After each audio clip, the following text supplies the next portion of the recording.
Hello, welcome to the Self-Learning Podcast by Dr. Sushma Singh. Let us start discussion on Unit 30, Tradition and Modernity. And our topic is Tradition and Modernity. In such and other activities, tradition comes head-on with the whole concept of modernity. The question of course is in which way modernity relates to tradition. Is modernity a different type of tradition? Do tradition and modernity have anything in common, and how are they related to each other?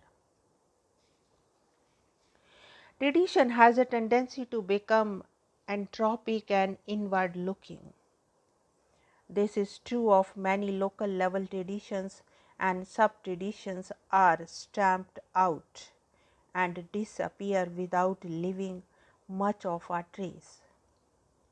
The pertinent question here is, why does tradition disappear, change, ameliorate, or attempt to coexist with modernity?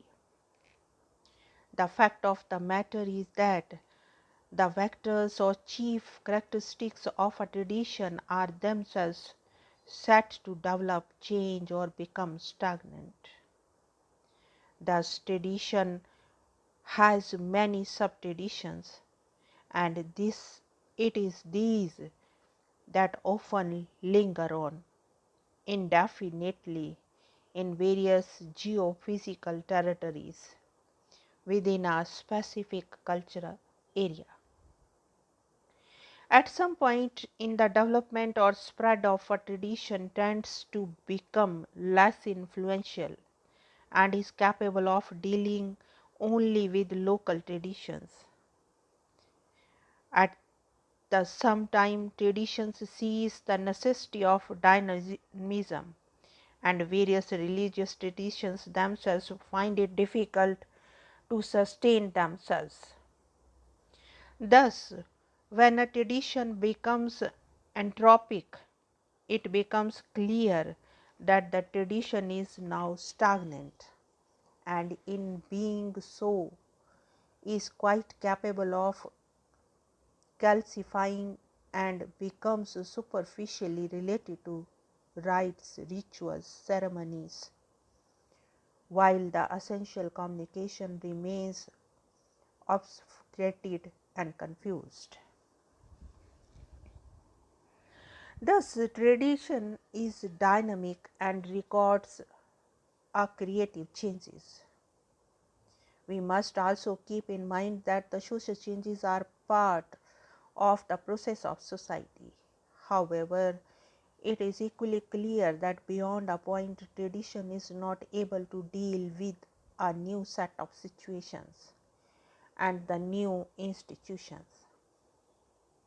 At this point, if the society is not to become anarchic, it will require that traditions amalgamate and try to change.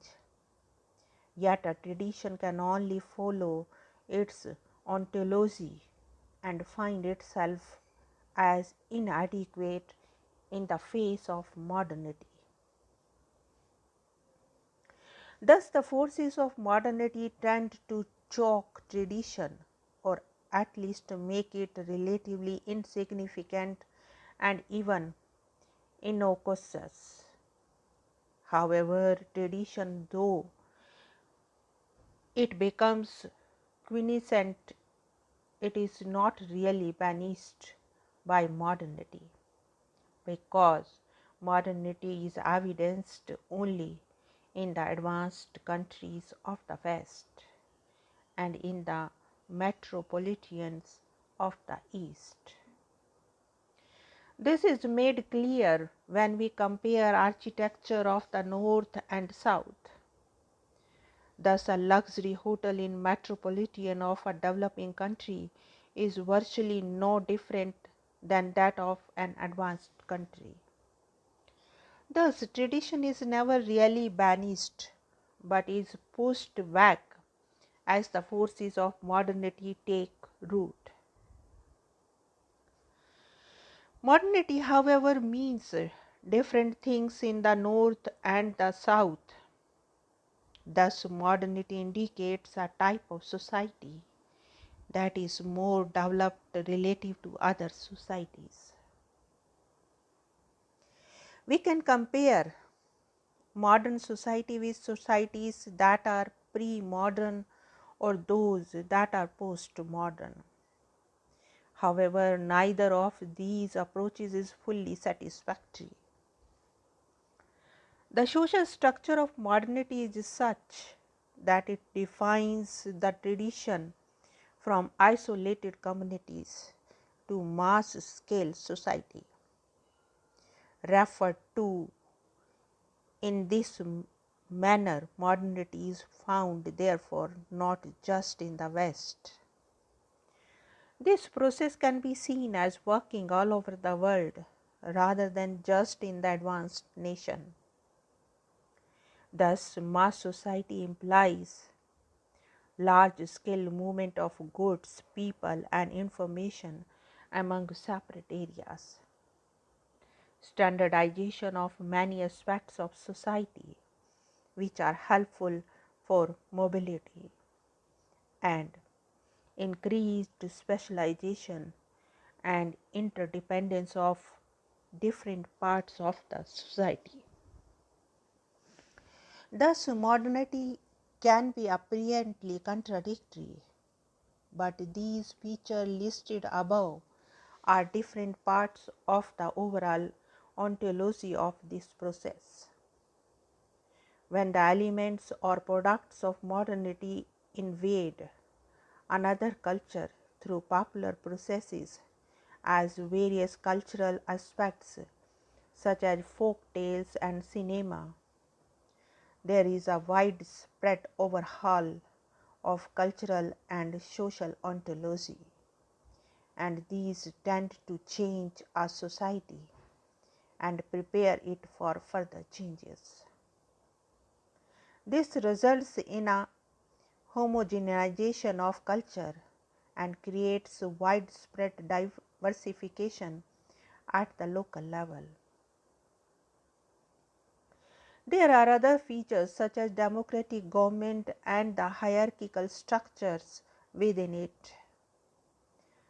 So also does the private sector grow greatly in influence. This sometimes creates a friction, and modernity can be perceived as being totalitarian.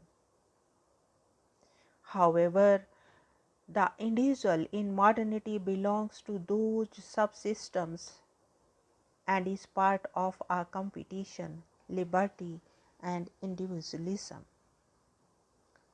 This is all the more true for comparisons of the modernity with societies that are traditional.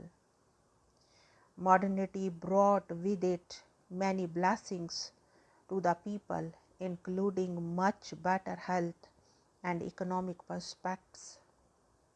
However, there are also some problems which have emerged with modern society. For example, the nuclear bombing of Hiroshima and Nagasaki during the World War II and the arms race thereafter.